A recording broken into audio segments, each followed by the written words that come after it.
Back to news. Modi పరిపాలనలో సంపన్న వర్గాలు, కార్పొరేట్ కంపెనీలు ఎలాంటి ఇబ్బందులు లేకుండా ఉన్నాయని ఎత్తిపొడిచారు సిపిఐ జాతీయ కార్యదర్శి నారాయణ. ఓవైపు నోట్ల రద్దుతో సామాన్యులు శుభకార్యాలు చేసేందుకు నానా తంటాలు పడ్డారని, ఇదే సమయంలో గాలి జనార్దన్ రెడ్డి వందల కోట్లు ఖర్చు పెట్టి కూతురి పెళ్లి ఎలా చేయగలిగాడని బెజవాడలో ప్రశ్నించారాయన.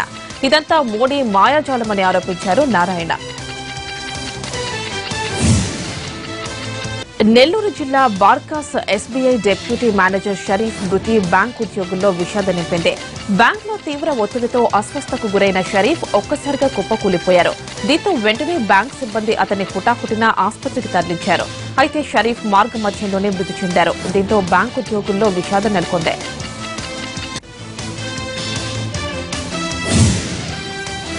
దేశాన్ని ప్రగతి మార్గాన నడిపిద్దామంటూ నెల్లూరు విద్యార్థులు ఫ్లాష్ మాబ్ నిర్వహించారు. పట్టణంలోని ఎంజీ మాల్లో ప్రధాని నరేంద్ర మోడీకి సపోర్టుగా విద్యార్థులు ఫ్లాష్ మాబ్ లో పాల్గొన్నారు. ఈ ఈవెంట్లో స్టూడెంట్స్ తో పాటు పేరెంట్స్ కూడా ఉత్సాహంగా పాల్గొన్నారు.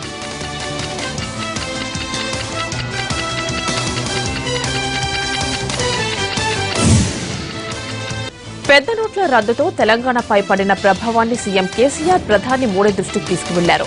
సామాన్యుల ఇబ్బందులు, ఆర్థిక నష్టం వివరాలను మోడీ దృష్టికి తీసుకువెళ్లారు. ఈ మేరకు ఓ నివేదికను ప్రధానికి ఇచ్చారు సీఎం కేసీఆర్. నోట్ల రద్దుతో రాష్ట్రంలో ఆదాయం బాగా పడిపోవడంతో చెల్లించాల్సిన రుణ బకాయిలు, పన్నులపై మారిటోరియం విధించాలని అభ్యర్థించారు.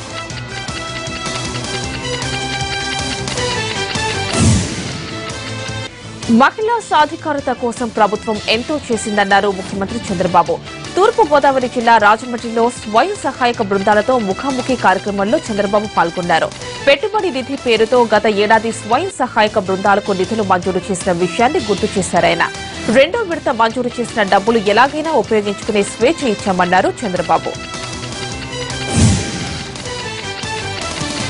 ప్రధాని నరేంద్ర మోడీ త్వరలో హైదరాబాద్ లో పర్యటించనున్నారు. రాజేంద్ర నగర్ లోని జాతీయ పోలీస్ అకాడమీలో ఈ నెల 25, 26, 27 తేదీల్లో జరగనున్న అన్ని రాష్ట్రాల డీజీపీల సదస్సులో ఆయన పాల్గొంటారు. దీనికి సంబంధించి అన్ని ఏర్పాట్లు చురుగ్గా జరుగుతున్నాయి. కరెన్సీ కష్టాలతో ప్రజలు ఇబ్బందులు పడుతున్న నేపథ్యంలో ప్రతిపక్ష పార్టీల నుంచి ఇబ్బందులు తలెత్తకుండా అధికారులు చర్యలు చేపడుతున్నారు.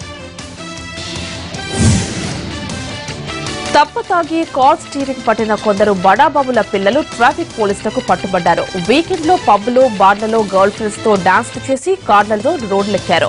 హైదరాబాద్ జూబ్లీహిల్స్ రోడ్ నంబర్ 45 లో తనిఖీల్లో పోలీసులకు చిక్కారు. ఖరీదైన కార్లలో గర్ల్ ఫ్రెండ్స్ తో చక్కర్లు కొడుతూ తాగిన మైకంలో ఊగుతూ డ్రైవ్ చేస్తున్న యువకుల్ని పట్టుకున్నారు పోలీసులు. 10 కేసుల్ని బుక్ చేసి 7 కార్లు, 3 బైకుల్ని సీజ్ చేశారు. పట్టుబడ్డ వారందరినీ ఎర్రమన్సిల్ కోర్టులో హాజరుపరుస్తా ఉంటున్నారు ట్రాఫిక్ పోలీసులు.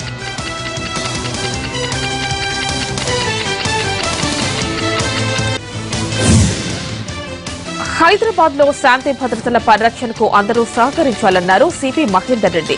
ఇటీవల సోషల్ మీడియాలో ఫోటోలు హల్చల్ చేసిన నేపథ్యంలో సాలార్జంగ్ మ్యూజియంలో అవగాహన కార్యక్రమాన్ని నిర్వహించారు.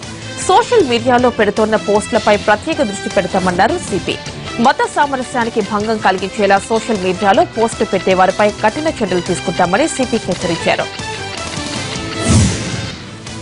నల్గొండ జిల్లా కేంద్రంలో పోలీసులు కార్డనర్ సెర్చ్ నిర్వహించారు. ఎస్పీ వెంకటేశ్వరి ఆధ్వర్యంలో బృందాలుగా విడిపోయిన పోలీసులు 1 టౌన్ పరిధిలోని ప్రకాశం బజార్, బొట్టుగూడలో తనిఖీలు చేశారు. ఇళ్లు, హోటళ్లు, షాపులతో పాటు లాడ్జిల్లో పోలీసులు సోదాలు జరిగాయి. ఈ తనిఖీల్లో కేజీ గంజాయి, డాక్యుమెంట్లు లేని 12 బైక్లతో పాటు 4 గ్యాస్ సిలిండర్స్ ను పోలీసులు స్వాధీనం చేసుకున్నారు.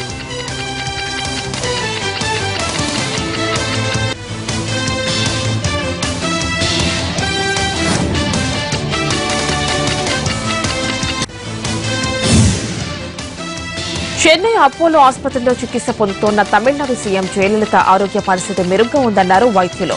ఐసీయూ నుంచి ఆమెను స్పెషల్ వార్డులోకి తరలించారు. అమ్మ ఆరోగ్యం పూర్తిగా కోలుకుందని, ఎప్పుడైనా డిశ్చార్జ్ అయ్యే అవకాశం ఉందని ఏఐఎండీకే వర్గాలు ప్రకటించాయి. జయ శ్వాసకోశ వ్యవస్థ పూర్తి స్థాయిలో మెరుగుపడిందని అపోలో వర్గాలు తెలిపాయి. పాకిస్తాన్ మరోసారి కాల్పుల విరమణ ఒప్పందాన్ని ఉల్లంఘించింది. జమ్మూ కాశ్మీర్ సుందర్బన్ సెక్టార్లో పాక్ రేంజర్లు విచ్చలవిడి కాల్పులకు తెగబడ్డారు. 120 mm మోటార్లు, ఆటోమేటిక్ మిషన్ గన్స్, చిన్న తుపాకులతో కాల్పులకు తెగబడ్డారు. అయితే పాక్ రేంజర్ల దాడిని భారత జవాన్లు సమర్థవంతంగా తిప్పికొట్టారు.